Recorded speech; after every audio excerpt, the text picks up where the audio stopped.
Hi,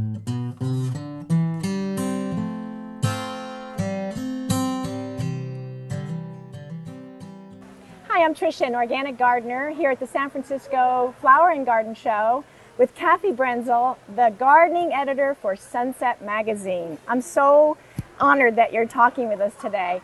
We're here in the McKenna Landscape Display Garden designed by Leslie McKenna.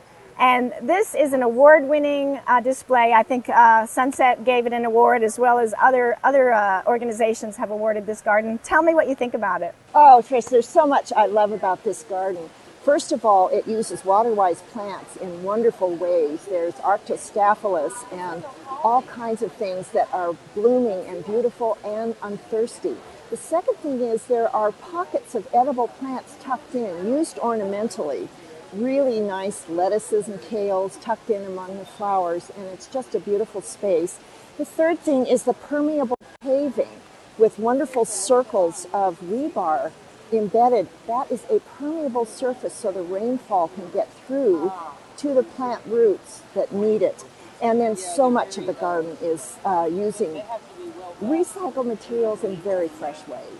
It is so beautiful. Tell me about the organic or sustainable information that we're going to find in your new Western Sunset Garden Guide, which is the Bible for most gardeners.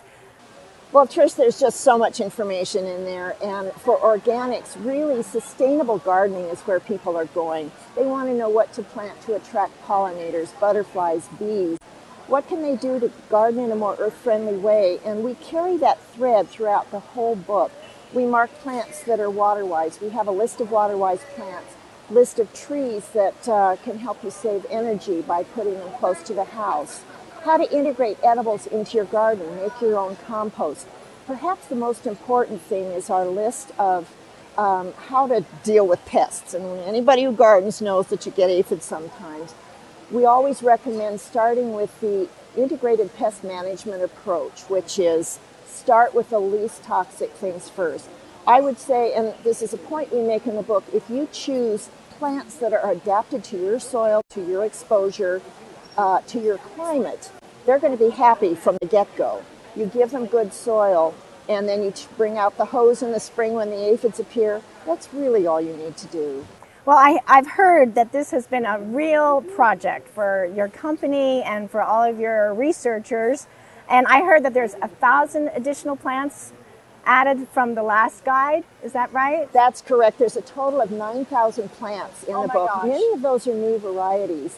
The other thing is there is a color photo for each plant group in the encyclopedia, and that's very new. Anybody who's familiar with this book knows that up to this point we've had line drawings to illustrate. Yes. Now it's easier to see what the plant looks like before you choose. Well, we were talking about how it's a great timing because my book is now kind of black. I can't read very much. It's been out in the garden so much.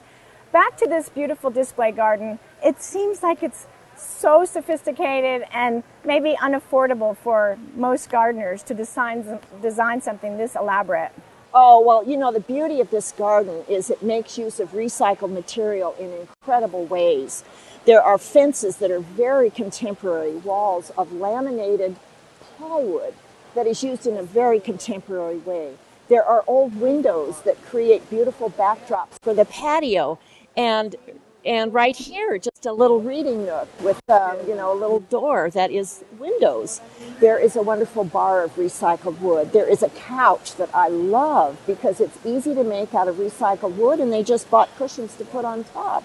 When you start looking at it, you could say, oh my gosh, I can do that. Dry stacked stone wall.